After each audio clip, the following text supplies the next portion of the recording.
गणेशा, जय बोलो श्री गणेशा, जय बोलो श्री गणेशा, शंकर सूत गणेशा, गौरी तनय श्री गणेशा।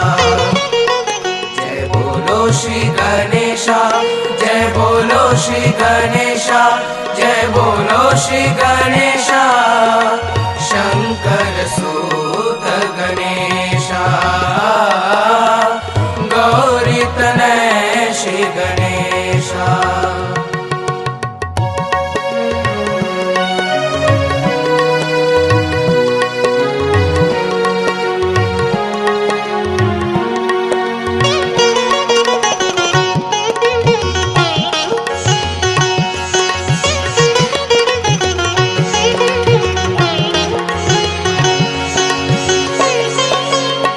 महिमा में तेरी जो है अमृत, करता है मूलाधार चक्र को जागृत। महिमा में तेरी जो है अमृत, करता है मूलाधार चक्र को जागृत। अबोधिता दे निर्मल नंदन, करे गणपति तेरा ही वंदन, करे गणपति तेरा ही वंदन। प्रथम पूजे तू हमेशा, जय बोलो श्री गणेशा, जय बोलो श्री गणेशा, जय बोलो श्री गणेशा, जय बोलो श्री गणेशा, शंकर सूत गणेशा, गौरी तनय श्री गणेशा। जय बोलो श्री गणेशा, जय बोलो श्री गणेशा, जय बोलो श्री गणेशा, शंकर सूत गणेशा, गौरी तनय श्री गणेशा, निर्मल पुत्र गणेशा, निर्मल पुत्र गणेशा।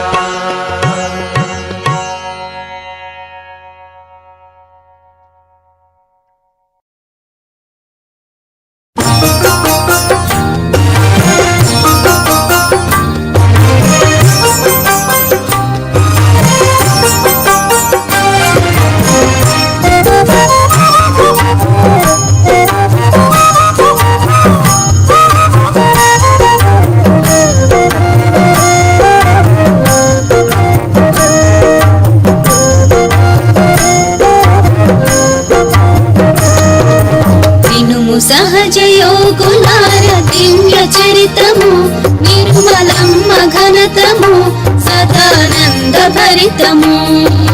विनुमु सहज योगुलार दिव्य चरितमु, निर्मलम् घनतमु सदानंद भरितमु। कनुमु दिव्य योगुलार पुण्य चरितमु, सहज योग ध्यान में महानंद भरितमु। कनुमु दिव्य योगुलार पुण्य चरितमु, सहज योग ध्यान में महानंद भरितमु।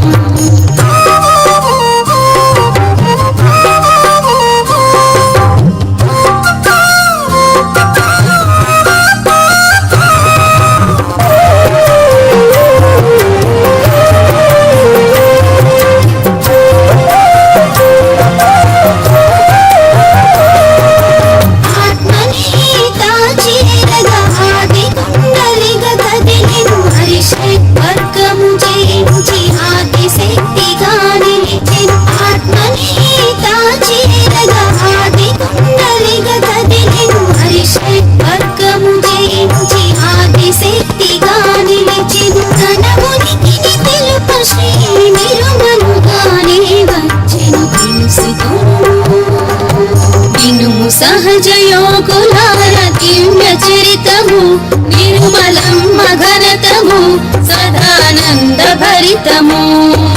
కనుము దివ్య యోగులార పుణ్య చరితము సహజ యోగ ధ్యానమే మహానంద భరితము.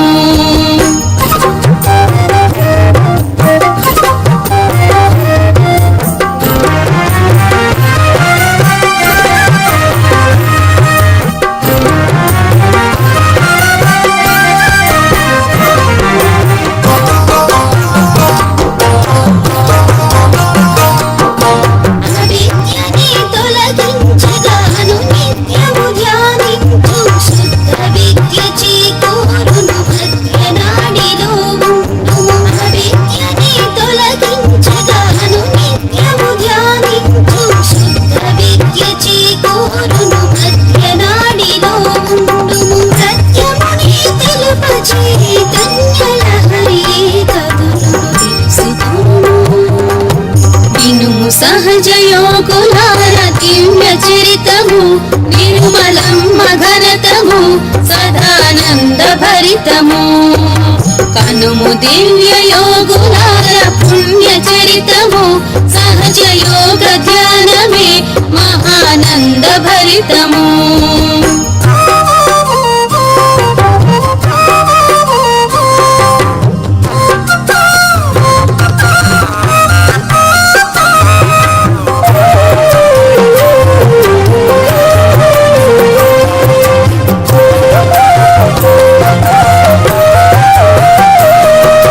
తన కరుణతో మనలోని కల్మషముని కడిగెను. తన ప్రేమని మనలోని అణువణువును నింపెను. తన కరుణతో మనలోని కల్మషముని కడిగెను. తన ప్రేమని మనలోని అణువణువును నింపెను. తన పిలుపుతో మనలోని కుండలిని మేల్కొనెను తెలుసుకొను. వినుము సహజ యోగులార దివ్య చరితము నిర్మలమ్మ ఘనతము సదానంద భరితము. కనుము దివ్య యోగులార పుణ్య చరితము సహజ యోగ ధ్యానమే మహానంద భరితము.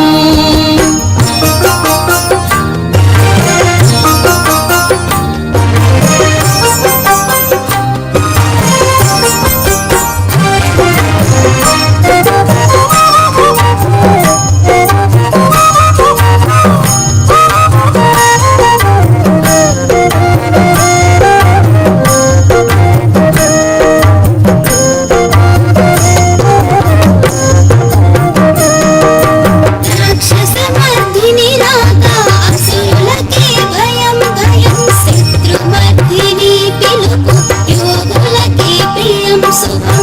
రాక్షసమర్దిని రాక అసురులకే భయం భయం. శత్రుమర్దిని పిలుపు యోగులకే ప్రియం శుభం. జగములకి జగన్మాత జన్మించెను మన కొరకై తెలుసుకొను. వినుము సహజ యోగులార దివ్య చరితము నిర్మలమ్మ ఘనతము సదానంద భరితము. కనుము దివ్య యోగులార పుణ్య చరితము సహజ యోగ ధ్యానమే మహానంద భరితము.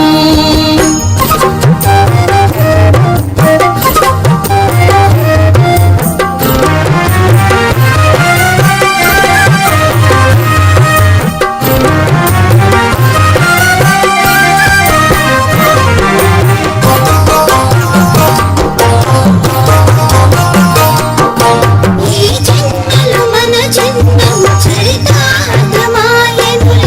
ఈ జన్మల పుణ్య ఫలము ఈనాడిచ్చేసెనులే. ఈ జన్మలు మన జన్మము చరితార్థమాయనులే. ఈ జన్మల పుణ్య ఫలము ఈనాడిచ్చేసెనులే. మనలను ఉద్ధరింపగా అమ్మే అది గురువైనది తెలుసుకొను.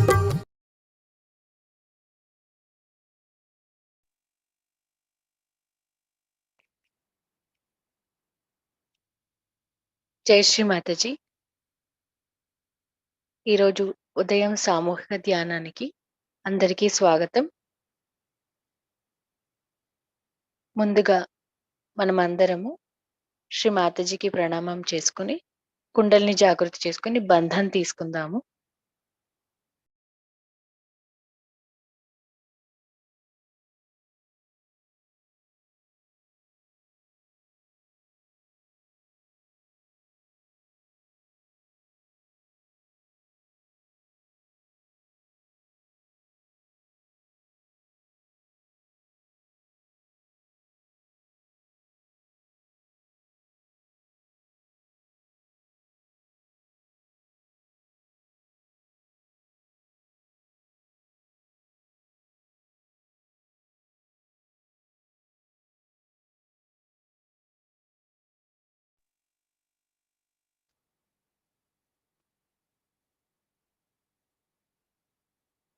మన రెండు చేతులను శ్రీ మాతాజీ వైపు ఉంచి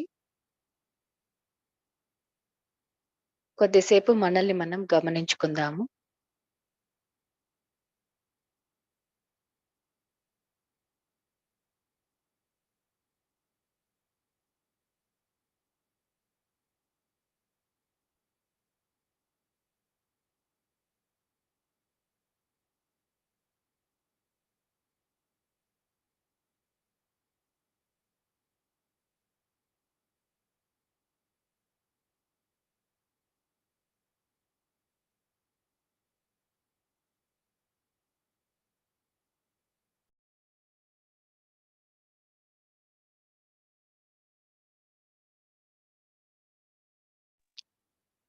ఇప్పుడు మన రెండు అరచేతులను భూమాత మీద ఉంచి లేదా భూమాత వైపుగా ఉంచి మనం ఇలా ప్రార్థిద్దాం. అమ్మా భూమాత, దయచేసి మా సూక్ష్మ వ్యవస్థలో ఉన్న సమస్త ఆటంకాలను తొలగించి మాకు ధ్యాన స్థితిని ప్రసాదించండమ్మా.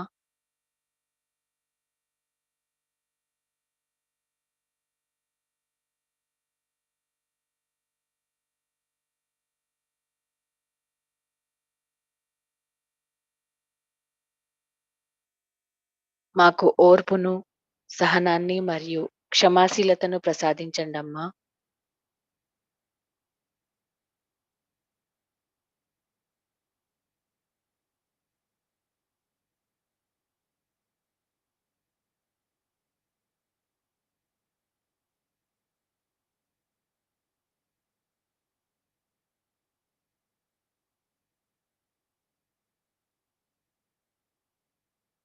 నెమ్మదిగా మన రెండు చేతులను యథాస్థానంలో ఉంచుకొని 3 మహామంత్రాలు శ్రీ గణేశ మంత్రం తీసుకుందాము.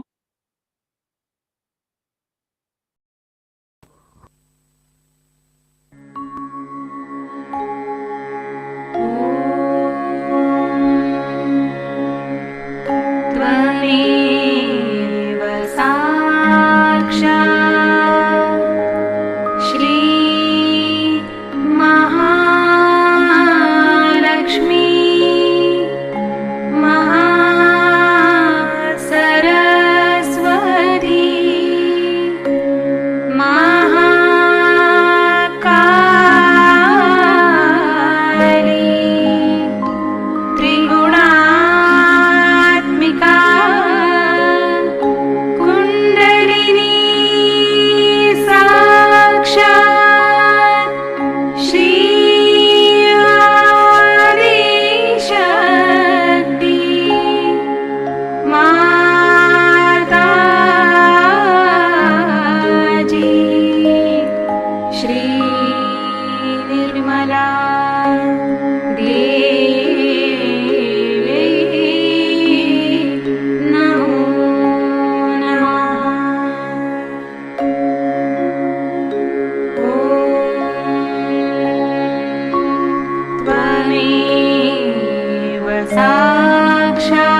ఇప్పుడు మన ఎడమ చేతిని శ్రీ మాతాజీ వైపు, కుడి చేతిని భూమి మీద ఉంచుతాము. ఈ విధంగా ప్రార్థిద్దాము. శ్రీ మాతాజీ, దయచేసి మా ఇడానాడిలో ఉన్న సమస్త దోషాలను, బాధలను మరియు అనవసరమైన కట్టుబాట్లను భూతత్వం ద్వారా తొలగించండమ్మా.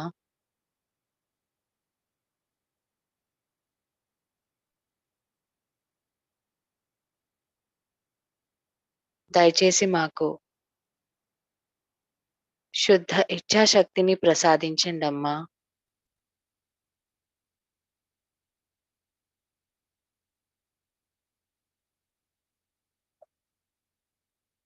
శ్రీ మాతాజీ, సాక్షాత్ మీరే శ్రీ మహాకాళి మరియు శ్రీ భైరవనాథ్.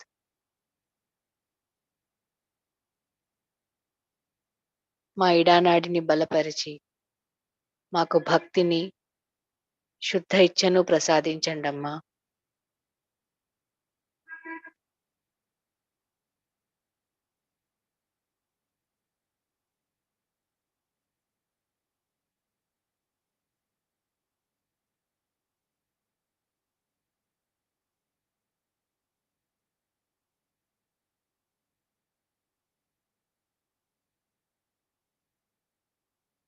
శ్రీ మహాకాళిగా, దయచేసి నిర్మల విద్యను స్థిరపరచుకోవడంలో మాకున్న అడ్డంకులన్నింటినీ తొలగించండమ్మా.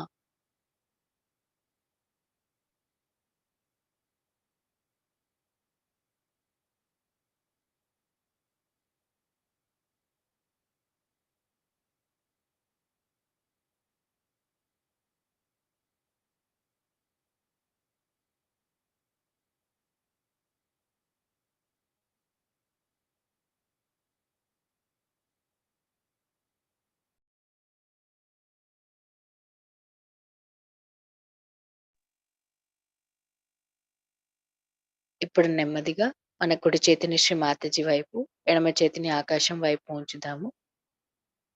మన పింగళ నాడిని సమతుల్యపరుచుకుందాము. శ్రీ మాతాజీ, దయచేసి మా కుడి భాగంలో ఉన్న అధికమైన వేడిని ఆకాశతత్వం ద్వారా తొలగించండమ్మా.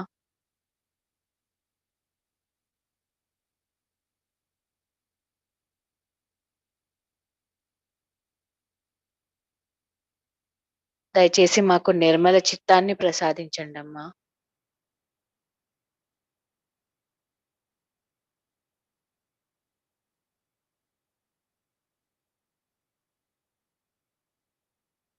మీరే సాక్షాత్ శ్రీ మహాసరస్వతి మరియు శ్రీ హనుమాన్.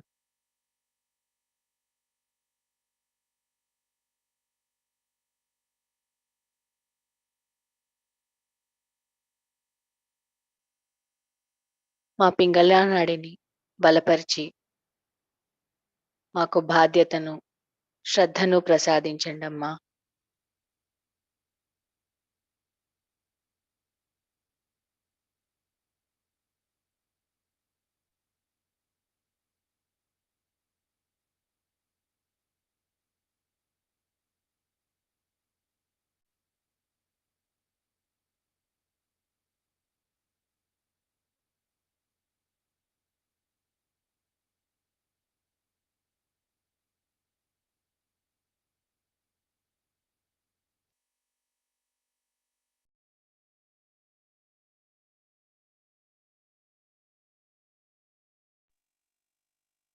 మీరే సాక్షాత్ శ్రీ హిమాలయ స్వామిని.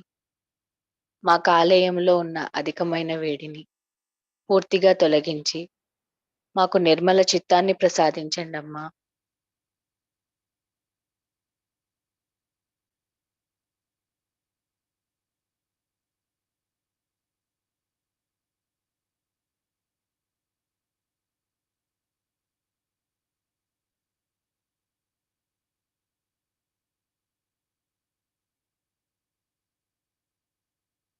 ఇప్పుడు మన రెండు చేతులను యథాస్థానంలో ఉంచుకొని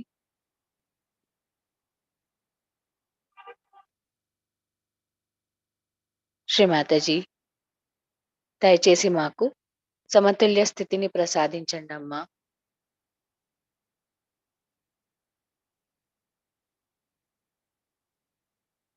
సాక్షాత్ మీరే శ్రీ మహాలక్ష్మి మరియు శ్రీ గణేష.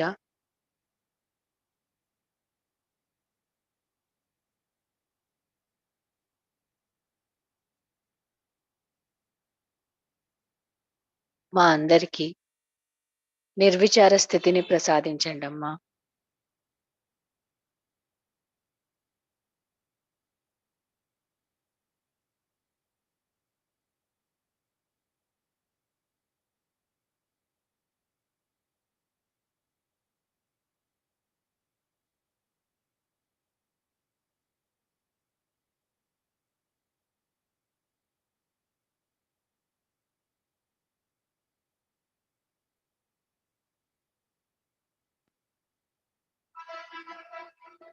కొద్దిసేపు ధ్యానంలో ఉందాము.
ఇదే స్థితిలో మనము శ్రీ మాతాజీ ప్రవచనం విందాం.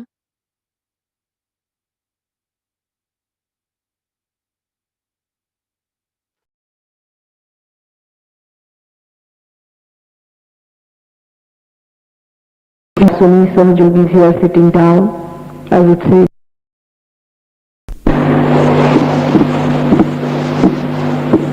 Bhagavan has said so many things that I really don't know what to say after that. Really dumbfounded.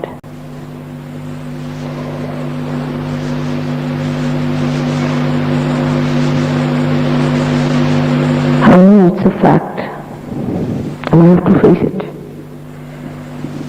But I'm bashful about it.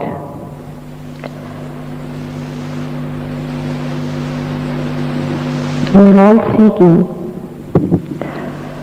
and I think from the time I remember, I haven't met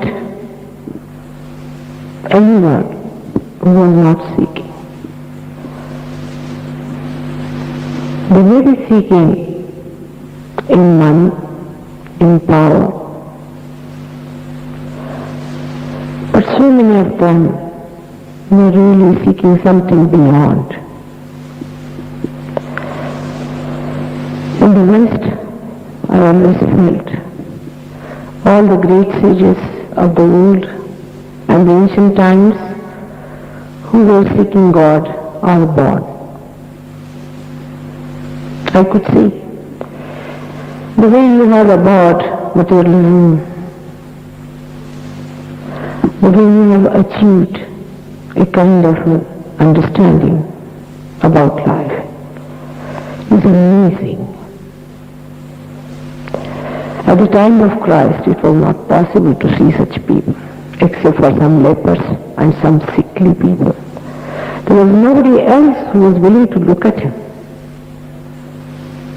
Times have changed, no doubt. But in this seeking, many people have committed lots of mistakes. Mistakes can be forgiven always. They should be rectified.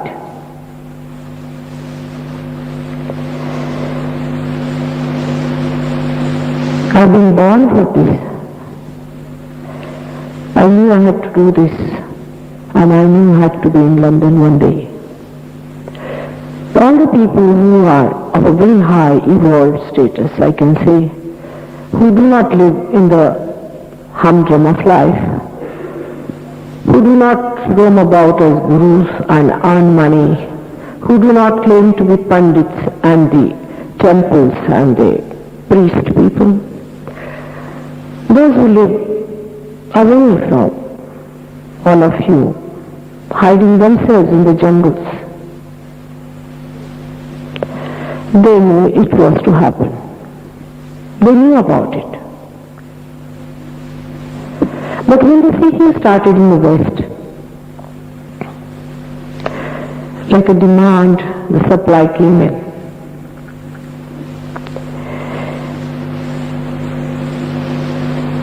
We have so many Sahajogis here sitting down. I would say they are real seekers because they unite, defied. There are few things you can make it out very easily when we have before us the life of Christ, by which you can make out who is the true person and who is not. It's not difficult. For example, a person who takes money from you cannot be a person who belongs to God. A person who belongs to God doesn't think much of money or anything. If he's rich, he lives like a rich person. If he's poor, he lives like a poor person. But at heart, he's okay. Christ was the son of a carpenter. I see his pictures and I see his mother's pictures adorned with jewelry. She had only 2 robes to change.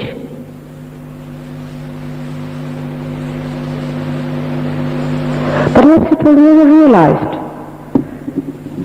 that money cannot purchase God. In the name of God and religion, things have gone so far that I do not blame human beings for taking to science instead of God. The misinterpretation has been so much, one can understand. But when there are so many false things in the world, copies, then one must know that there must be something absolute, has to be.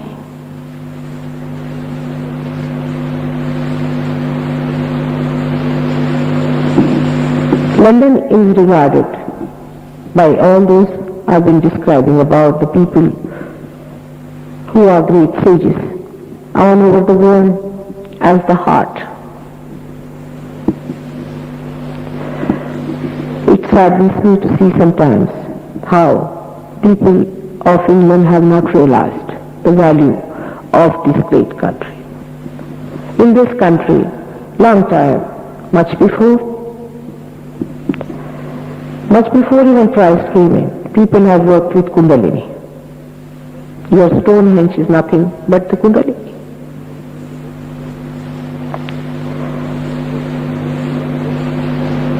Vibrations have worked in this country. For ages now, only I am here to introduce you to them. There is some gentleman I saw copying this Kundalini, but we have already made for you all the drawings and everything for you to see and to understand what are the chakras and what are the deities ruling them. You should not accept me even when Gregor has told you all about these things. It would be wrong. No blind faith is going to lead you to reality. Not at all. By saying just believe me is a wrong style. You should not. But you should not also deny me. Keep it open. For you are seeking.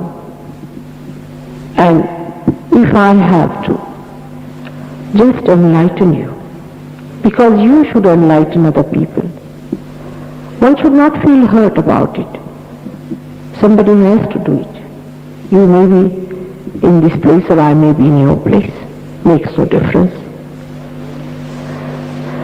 If there's a candle which is enlightened, which can enlighten other lights if they are ready, perhaps maybe that I may be knowing all the tricks of the trade. I may be having all the knowledge about it.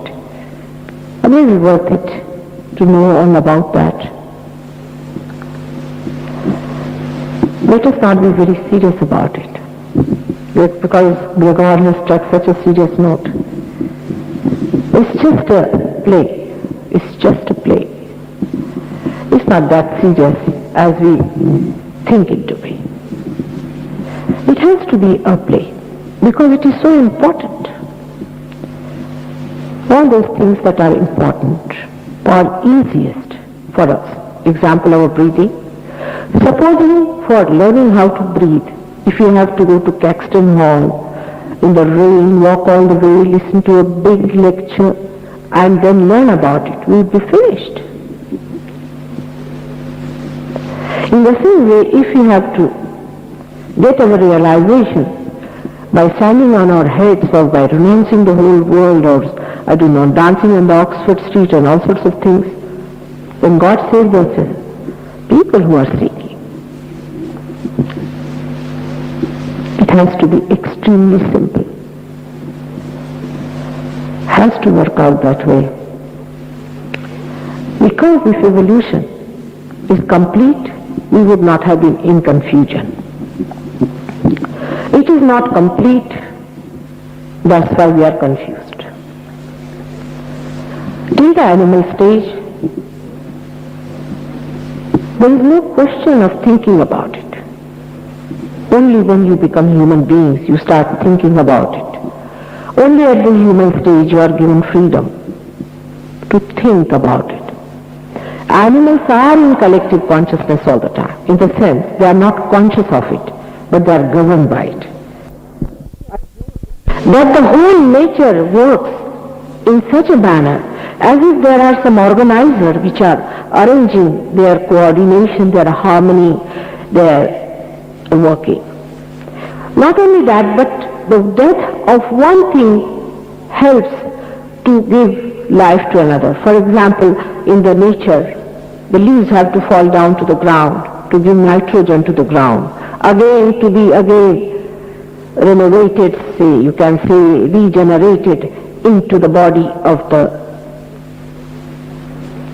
tree to come again into its new foliage and to its bloom.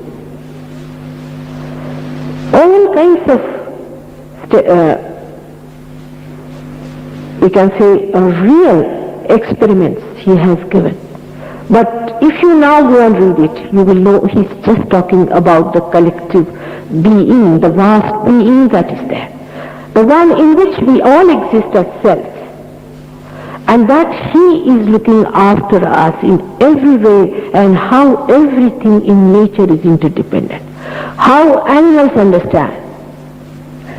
And how every amoeba and the paramecium as a unicellular cell also understands what its group is doing and what are the signals and how he receives it. How bees understand where is the honey and how they go and come back the same way. There are no road maps, nothing. Miles together how do they travel? It's very interesting. And there are many books like this, which you can find from many biologists, and that is Dunois, he's a great biologist, I must say. Biologists, because they deal with life, I think they are very much nearer the point. Another one is Jung, who has experimented with collective consciousness. He says that there are dreams we get which are inversely the same as far as the symbol is concerned. The symbols that they see, whether here or in India or in Australia or in Timbuktu, they are all, when decoded, express the same thing. For example, if it has to express a fear, harmony, anything, it expresses that. It's not surprising. After all, there is somebody who is throwing these symbols in the atmosphere where we live. From our unconscious, he says, these are coming.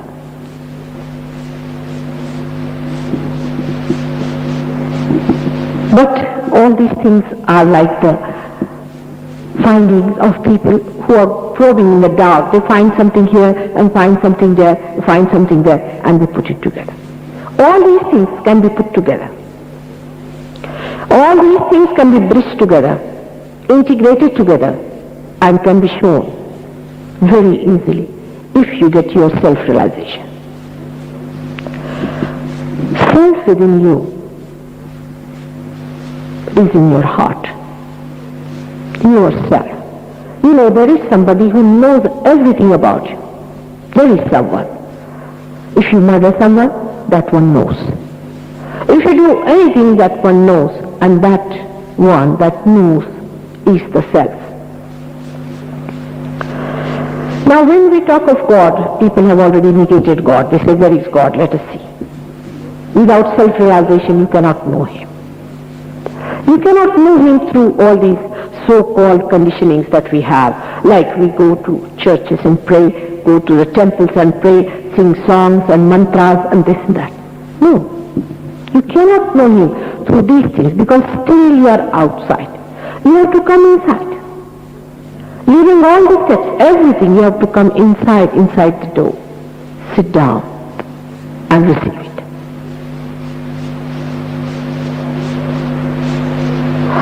Self-knowledge is not the knowledge that you are a sinner, you are good for nothing, or you are a king, or you are such and such.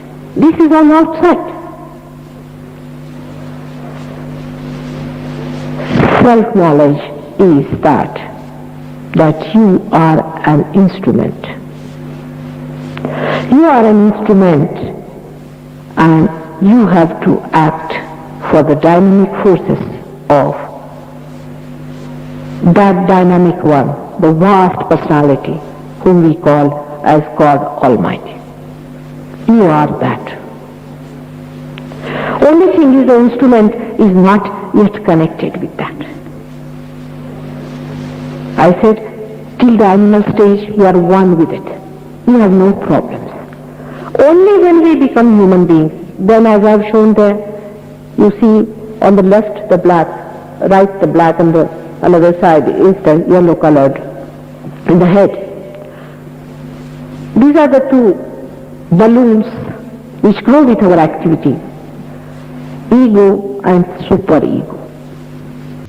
And they cover our head completely, by which this fontanelle bone, which is a soft one in the childhood, you have seen children, they are so much one with the collective consciousness.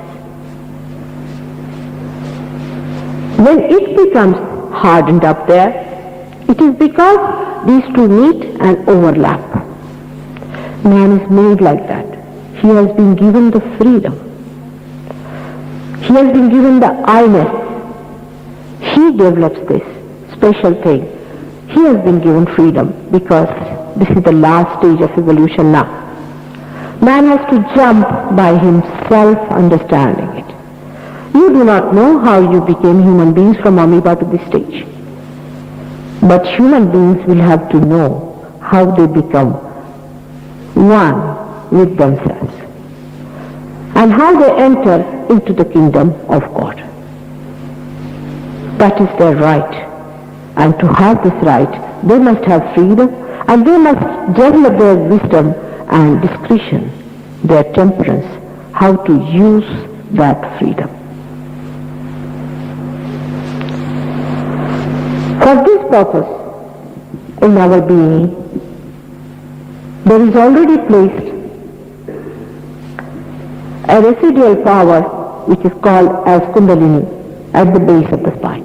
It is there. Now, many Sahaja yogis, I would say thousands, in America and in India and also other places, have seen it with their own eyes, the pulsation of the Kundalini at that spine. If there is obstruction in the stomach by some disease or maybe some other trouble, then this pulsation is much heavier and you can see the Kundalini pulsating very clearly. The pulsation travels upward when the Kundalini rises. You can see that also. You can also feel the different chakras, the centers, which are placed inside the spinal cord, not outside, as some books have written. All kinds of scientists they have written about Kundalini. Anybody who felt like writing has written. From the books they have taken something, they have written such big books. It's shocking, because this is a very subtle thing and a holy thing, most auspicious. The way they have handled Kundalini is something one cannot imagine.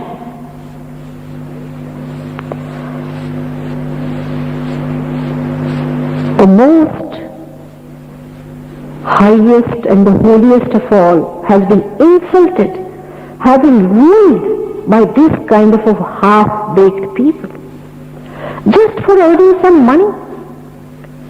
How long do you carry your money with you? Are you going to carry it with you all your lives? Or for cheating people, or for overpowering some people?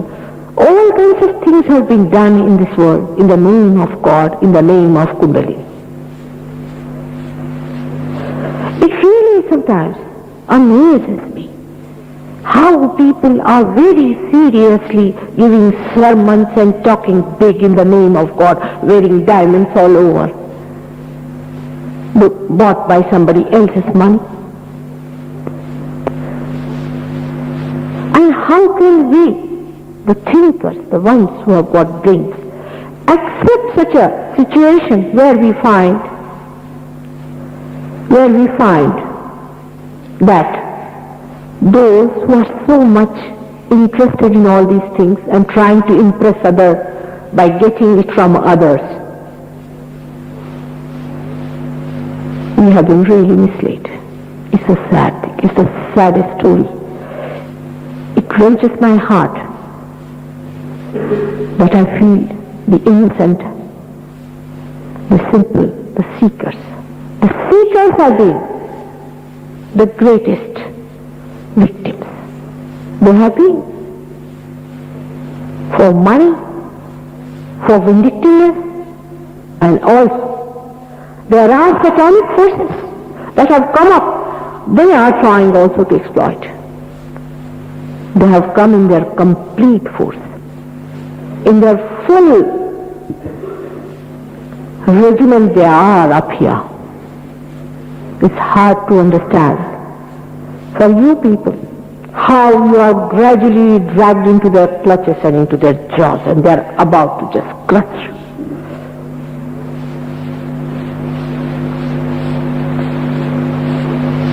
But you must know that God did not create this creation to be destroyed. He did not create you to be destroyed. There's nothing more powerful than God Himself. And it is going to work out, and you all are going to get it. I have no doubts about it. I have no doubts. Maybe some of you may not get it today, possibly. But you can't say that you will not get it tomorrow. You will, and you all should have it, because you are seekers.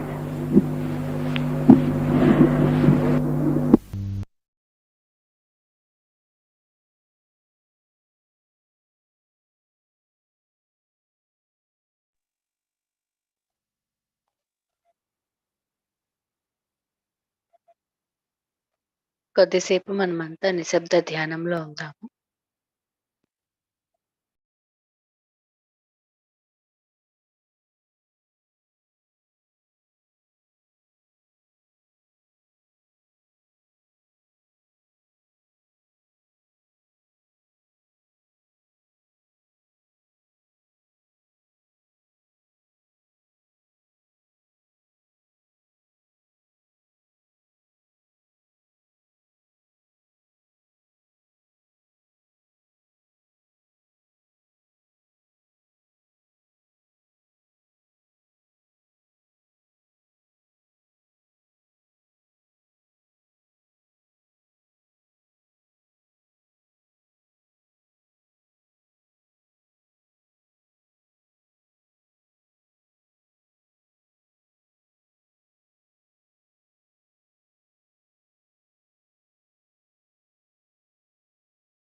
జై శ్రీ మాతాజీ. ఈ రోజు మనం విన్న ప్రవచనం public programme సందర్భంగా 1970లో మార్చి 20వ తేదీన లండన్లో శ్రీ మాతాజీ ఇచ్చారు. ఈ ప్రవచనంలో మనం దేనికోసమైతే అన్వేషణను కొనసాగిస్తున్నామో దాని గురించి శ్రీ మాతాజీ కొన్ని విషయాలు ఈ విధంగా చెప్పారు.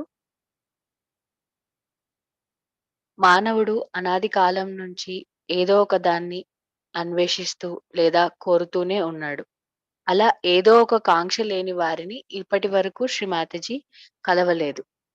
కొందరు ధనాపేక్షతోనూ, మరికొందరు అధికారం కోసము, మరికొందరు అన్నిటికీ అతీతమైన విషయాన్ని అన్వేషిస్తూ ఉంటారు. అయితే పాశ్చాత్య దేశాల్లో కూడా ఎందరో గొప్ప ఋషులు, మునులు జన్మించారు. వారంతా భౌతిక వాదాన్ని త్యజించి జీవితానికి ఒక చక్కటి అర్థాన్ని కూడా తెలుసుకున్నారు.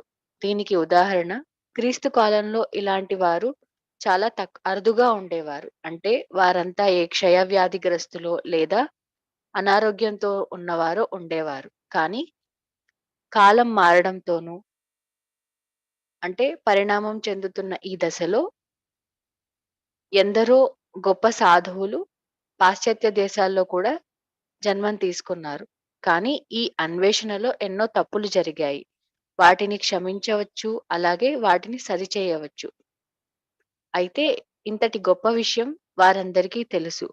ఎందరో గొప్ప వ్యక్తులు ఉన్న ఈ భూమి మీద జీవితంలో ఉన్న గందరగోళాలకు దూరంగాను, ఎటువంటి గురువుల వెంబడి పడవకుండా, పండితులమని చెప్పుకొని తిరిగే వారి చుట్టూ తిరగకుండా, ఎక్కడో అరణ్యాల్లో తపస్సు చేస్తూ సరైన సమయం వచ్చినప్పుడు భగవంతుడు వారికి కావాల్సిన జ్ఞానాన్ని అంటే ఆత్మ సాక్షాత్కారాన్ని ఇస్తారని వీరందరికీ తెలుసు. అంటే సహజయోగం గురించి సత్యాన్ని అన్వేషించే వారందరికీ కూడా శ్రీ మాతాజీ ఈ భూమిపై అవతరిస్తారన్న విషయం ఖచ్చితంగా తెలుసు.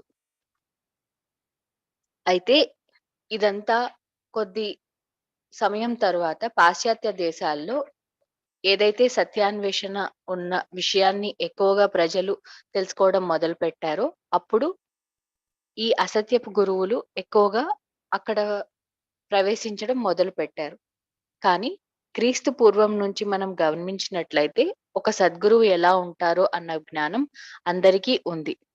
భగవంతునికి చెందిన జ్ఞానానికి మనం ఎటువంటి డబ్బును వెచ్చించనవసరం లేదు.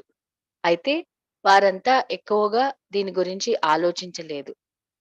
ఒకవేళ భగవంతుణ్ణి తెలుసుకునే వాళ్ళు ధనవంతులైతే వారు ధనవంతులుగానే జీవించారు. లేదా వారు పేదవారైతే పేదవారిగానే జీవించారు. కానీ హృదయంలో మాత్రం అంటే హృదయపూర్వకంగా వాళ్ళు వారి జీవితాన్ని ఒక రాజుగా జీవించేవారు. ఇందుకు మనకు ఒక గొప్ప ఉదాహరణ జీసస్ క్రైస్ట్ మాత్రమే. ఆయన ఒక వడ్రంగి కుమారుడిగా పుట్టినప్పటికీ కూడా భగవంతుని సామ్రాజ్యంలో ఎంతో హుందాగా జీవించారు. అలాగే వారి తల్లి అయిన మేరీ మాతకు ధరించడానికి కేవలం 2 జతల వస్త్రాలు మాత్రమే ఉన్నాయి. అంటే ఇప్పటిదాకా భగవంతుడు, మతము ఇలాంటి వాదనలతో ఎన్నో విషయాలను అశాస్త్రీయంగా ఎందరికో చెప్పేవారు చాలా మంది ఉన్నారు. కానీ ఇటువంటి విషయాలను వదిలేసి మానవుడు శాస్త్రీయంగా కూడా ఎన్నో విషయాలను అర్థం చేసుకోవడానికి ప్రయత్నించి విఫలం కూడా అయ్యారు. కొన్ని విషయాలను వాస్తవాలను గ్రహించలేకపోయారు. అయితే ఎన్నో సంవత్సరాల క్రితం జీసస్ క్రైస్ట్ కుండలిని గురించి చెప్పారు అన్న విషయం మనందరికీ తెలుసు. అంటే లండన్‌లోని స్టోన్‌హెంజ్ అనే ఒక ప్రదేశం కూడా పూర్తిగా కుండలినికి ప్రతిరూపం లాంటిది. కానీ కొందరు కుండలిని గురించి, చక్రాల గురించి, నాడుల గురించి, వాటి అధిష్టాన దేవతల గురించి పాశ్చాత్య దేశం వారైనప్పటికీ కూడా వారు ఎన్నో చిత్రాలను గీశారు. అంటే ప్రజలందరికీ ఈ సూక్ష్మ వ్యవస్థకు సరైన జ్ఞానాన్ని ఇవ్వడానికి, ప్రజలు దీన్ని సూక్ష్మంగా అర్థం చేసుకోవడానికి వాళ్ళెంతో శ్రమపడ్డారు. కానీ వాటిని గ్రహించడానికి మనకు ఉండాల్సింది గుడ్డి నమ్మకం కాదు. పూర్తిగా మనం అనుభవపూర్వకంగా తెలుసుకోవాలి. గుడ్డి నమ్మకం వల్ల ఎప్పుడు మనం సత్యాన్ని గ్రహించలేము. లేదా ఇక్కడ ఉదాహరణకు గ్రెగర్ అని ఒక సహజయోగి గురించి చెప్పారు. అంటే మనకు కావాల్సిన వారెవరో చెప్పారు కాబట్టి ఇది సరైన విషయమే అని మనము ఖచ్చితంగా నమ్మాల్సిన అవసరం లేదు. సత్యాన్ని అన్వేషిస్తున్న వారందరికి జ్ఞానోదయం అంటే ఆత్మ సాక్షాత్కారం పొందాలి. అయితే దీనికి సరైన సమయం కూడా రావాలి. అలాంటి వారు మరి ఇంకొంతమందికి ఆత్మ సాక్షాత్కారాన్ని కూడా ఇవ్వగలరు. కానీ ఇదంతా ఒక ఉదాహరణగా చెప్పాలి అంటే, ఒక వెలుగును అంటే కాంతిని లేదా వెలుగును పొందిన కొవ్వొత్తి మరికొన్ని కొవ్వొత్తులను ఎలా జ్వలింపజేయగలదో, అలాగే ఈ విషయాన్ని కూడా మనం అర్థం చేసుకోవాలి. ఈ విషయాల గురించి శ్రీ మాతాజీ ఎన్నో విధాలుగా మనకు చెప్పడానికి ప్రయత్నించారు. అయితే వీటికి కావాల్సిన అన్ని ఉపాయాలు కేవలం శ్రీ మాతాజీకి మాత్రమే తెలుసు. జ్ఞానం అంటే అదేదో డబ్బుతోనో, లేకపోతే భగవంతుని డబ్బుతోనో కొనవచ్చు అనే భావన ఖచ్చితంగా తప్పు. ఇక్కడ మనం ఎంతో తపస్సు చేశామని కూడా అప్పుడప్పుడు భావిస్తూ ఉంటాం. ఎంతో పెద్ద పెద్ద ప్రసంగాలు వింటే మనకి కుండలిని ఉద్ధారం అయిపోతుంది అనుకొని కూడా అనుకోవచ్చు. అంటే పాశ్చాత్య దేశాల్లో ఈ సత్యాన్వేషణలో ఎంతో మంది తప్పుదారి పట్టడానికి కొన్ని అపోహలున్నాయి. తలకిందులుగా తపస్సు చేయడము, లేకపోతే పిచ్చివాళ్ళలాగా వీధుల్లో తిరగడము, లేదా కుప్పిగంతులు వేయడము, ఇలాంటివన్నీ చేస్తే కూడా వారికి ఆత్మ సాక్షాత్కారం దొరుకుతుందని, భగవంతుడిని వారు చేరుకోవచ్చని కూడా కొన్ని అపోహలు ఉన్నాయి. ఇవన్నీ చాలా తప్పుడు వాదనలు. కానీ సత్యం అనేది చాలా సులభంగా ఉండాలి. పరిణామ క్రమం ఇంకా జరుగుతుంది కాబట్టే మనకి ఇంకా ఈ గందరగోళాలన్నీ కూడా ఉన్నాయి. అదే పరిణామ క్రమం కనుక పూర్తయి ఉంటే ఈ గందరగోళం అనేది ఉండేది కాదు. ఎటువంటి ప్రశ్నలు, ఆలోచనలు కూడా ఉండేవి కాదు. ఎందుకంటే జంతువుల నుంచి మానవుడి దశకు చేరే సమయంలో మనకి ఆలోచనలు మొదలయ్యాయి. కానీ జంతువులకు ఎటువంటి ఆలోచనలు ఉండవు. ఎందుకంటే జంతు దశలో అవన్నీ పూర్తిగా భగవంతుని నియంత్రణలో ఉంటాయి. భగవంతుడు అంటే వాటికి పూర్తిగా ఒక శక్తి నియంత్రణలో ఉంటాయి. ఉదాహరణకు మనం గమనించినట్లయితే ఏదైనా వస్తువు సృష్టించబడినప్పుడు అది నశింపబడుతుంది. కానీ నశింపబడినప్పుడు మళ్ళీ అది పునరుద్ధానం కూడా చెందుతుంది. చెట్లకు ఆకులు రాలిపోవడాన్ని మనం చూస్తూ ఉంటాం. అవి తిరిగి మరి భూమిలో నైట్రోజన్‌గా మారుతూ ఉంటాయి. అలాగే తర్వాత చెట్లకు మళ్ళీ కొత్త ఆకులు చిగురించడం కూడా మనం చూస్తుంటాము. అంటే సృష్టిలో ఏదైనా నిశంపబడింది అంటే ఖచ్చితంగా అది మళ్ళీ పునరుద్ధానం చెందుతుంది. అలాంటి సామూహిక చేతనలో మనం కేవలం అంతర్భాగమేమని, మనం కూడా ఒక కణమనే విషయాన్ని మనం గమనించాలి. వీటన్నింటిని గురించి చర్చించడానికి ఎన్నో అంశాలను గురించి ఎంతో మంది ప్రయత్నించారు. అయితే ఇదంతా వాస్తవమని మనం గ్రహించాలి. గ్రహించడానికి మనకు ఎన్నో ఉదాహరణలు కూడా ఉన్నాయి. ఎంతో మంది జీవ శాస్త్రవేత్తలు, జంక్ సిద్ధాంతానికి చెందినవారు వీరందరూ కూడా ప్రపంచంలోని వివిధ దేశాల్లో అంటే ఆస్ట్రేలియా, ఇండియా, టింబుక్తు ఇలాంటి దేశాల్లో ఎక్కడైనా సరే మనకు ఫియర్ అంటే భయము లేదా సామరస్యం ఇలాంటి భావనలను అందరము ఒకేలాగే వ్యక్తపరచమని ఎన్నో ఎన్నో ఎక్స్‌పెరిమెంట్స్ కూడా చేశారు. అయితే మనందరికీ తెలియాల్సిన విషయం ఏంటి అంటే పూర్తిగా స్వీయ జ్ఞానాన్ని పొందాలి. ఈ స్వీయ జ్ఞానం అనేది కేవలం అంతర్గతంగా మాత్రమే ఉంటుంది. ఏదో చర్చులకో, లేకపోతే మందిరాలకు వెళ్ళో, భజనలు పాడడం వల్లో, లేకపోతే భగవంతుని కోసం పలు ప్రదేశాల్లో తిరగడం వల్లో మనం పొందలేము.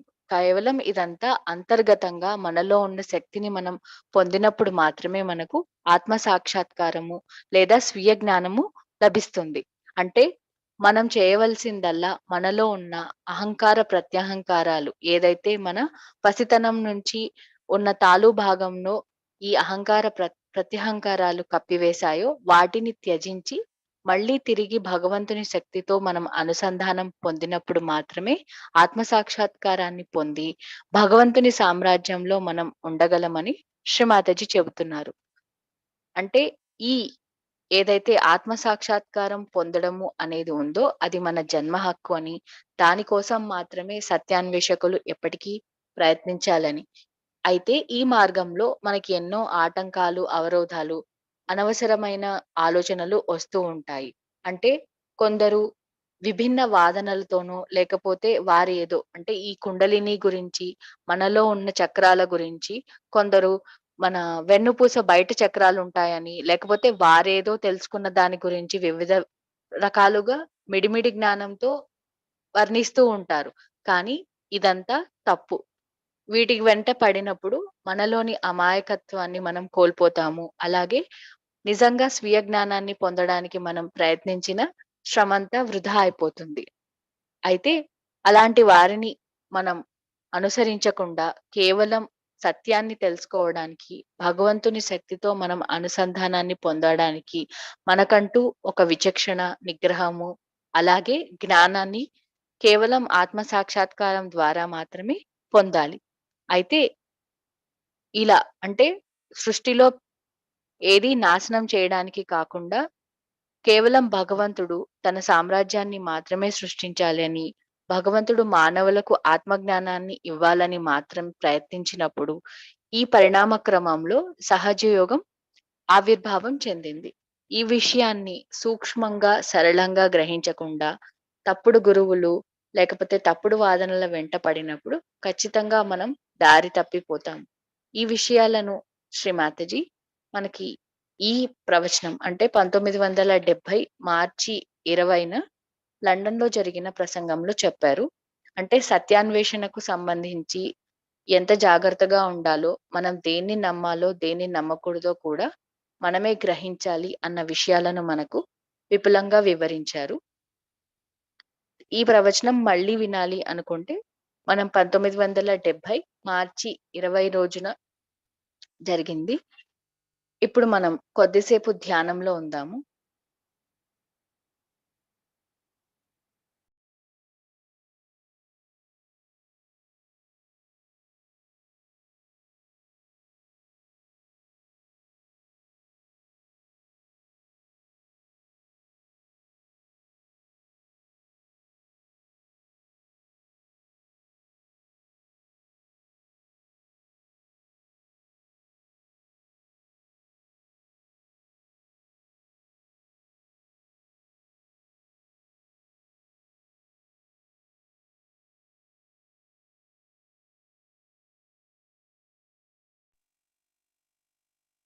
ఈరోజు మనకి తెలిసిన విషయాలన్నింటినీ మనం మననం చేసుకుంటూ, కేవలం ఆత్మజ్ఞానాన్ని పొందాలి, భగవంతునితో అనుసంధానం పొందాలి అనే శుద్ధ ఇచ్ఛతో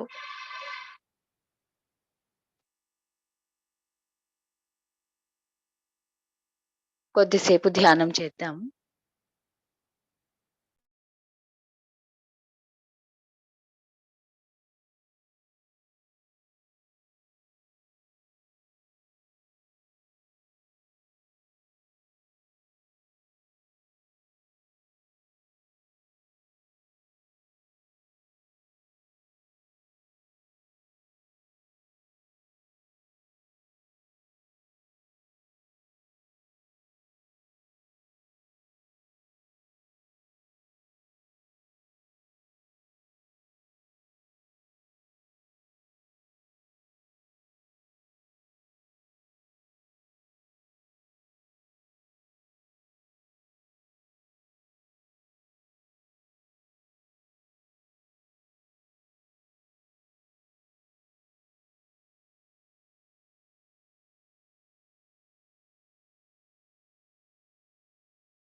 మనకు ఈరోజు ఇంతటి చక్కటి ధ్యాన స్థితిని ప్రసాదించినందుకు శ్రీ మాతాజీకి హృదయపూర్వకంగా కృతజ్ఞతలు తెలుపుకుంటూ కుండలిని జాగృతి చేసుకుని బంధం తీసుకుందాము.